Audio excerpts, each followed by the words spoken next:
Hey, what's up? Welcome to the channel. I'm MrMarvelTV, and today we're going to go over the best settings you can have while running the new map in Call of Duty Warzone Pacific. We're going to get right into it. Don't want to keep you guys waiting. Make sure to hit a like, subscribe, and hit that noti bell for more Call of Duty content. First, we're going to go over the best controller settings. I am a controller player, but we're going to use the mouse to go through the controller settings menu. To me, there was something off about my controller settings when I first dropped into Warzone Pacific.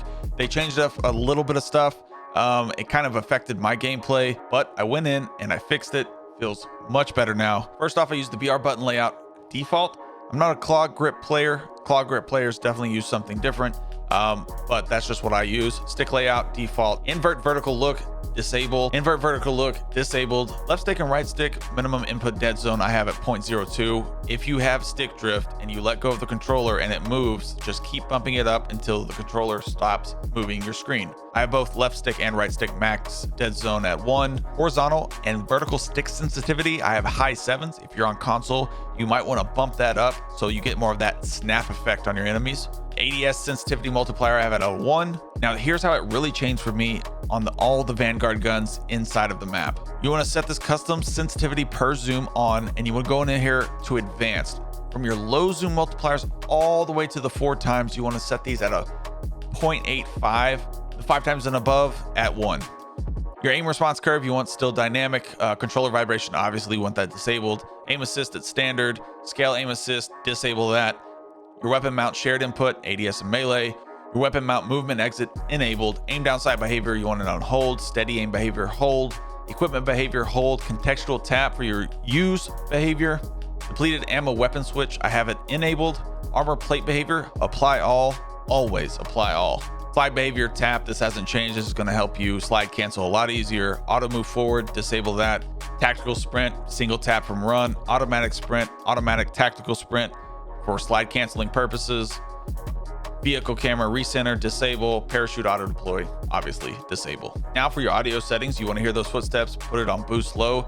This master volume, I put all the way back down to 50. Usually I have it at 100, but with all the planes flying around in the new map, it is so hard to hear footsteps. So put that at 50. You don't really need it that much. As long as your effects volume's at 100, you'll hear those footsteps just fine. Dialogue volume, I have it turned down to 25. I don't need the operator talking over my teammates. Cinematics volume is at 100, totally fine with me.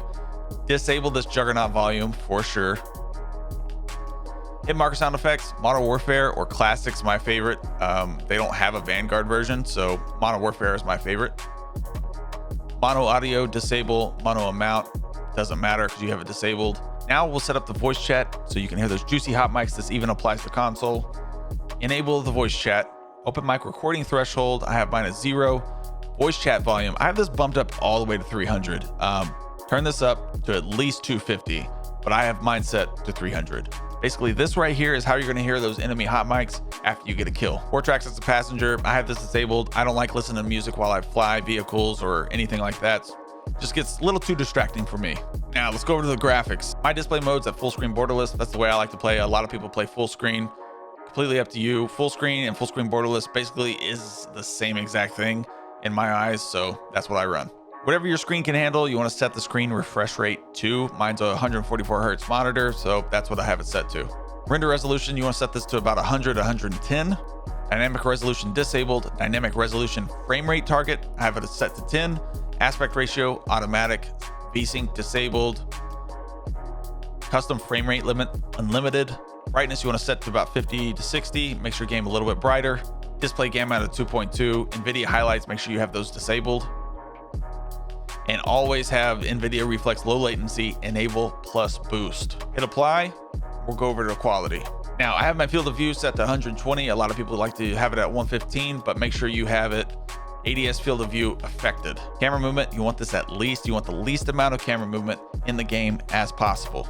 Streaming quality low. Texture resolution low. Texture filter high. Particle quality high. Bullet impact and sprays enable. Tessellation, you can disable this or enable it. It's not going to affect how much VRAM you use. Dismemberment and gore effects enable. Up to you. You can have them disabled. This doesn't affect anything either. On-demand texture streaming disabled. Filmic strength 0. Film grain 0. Nvidia DLSS disabled. Anti-aliasing T2X here. Depth of field, disable. World motion blur, disable. Get it out of here. Weapon motion blur, disable. Don't even think about it. Shadow map resolution, low. Cache spot shadows and cache sun shadows, actually I have these enabled. They don't affect your VRAM that much, and they actually help out quite a bit. Particle lighting, low. DirectX ray tracing, disabled. Ambient and screen space reflection, both of those are disabled. Now for some color grading settings for console. For colorblind type, you definitely want to set these to Deuteranopia or Tritanopia, and you want to set this to world. This will give your game a little bit more color. Or you can use these on PC as well if you don't use Nvidia filter settings, which we're about to go over. These HUD display bounds, you want to set these both to 0. Minimap shape, you definitely want to click the square. You're going to see more of the map. Minimap rotation enabled. Compass cardinal direction, I have letters. Kill feed duration default. Now let's go over the Nvidia filter settings for getting your gameplay from looking like this to looking like this.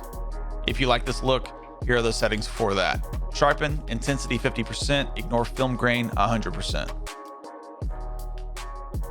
Details, sharpen 30%, clarity 54%, HDR toning 70%, bloom 0% obviously. For color, tint color 91%, tint intensity 37%, temperature at a 0.5, vibrance at a 0.5. Mess with these as much as you want, guys, to make your game look like you want it. This is just the way I like to look at my game. Brightness, exposure at negative 16%, contrast at 71, highlights negative 10%, shadows at 36%, and my gamma at 0.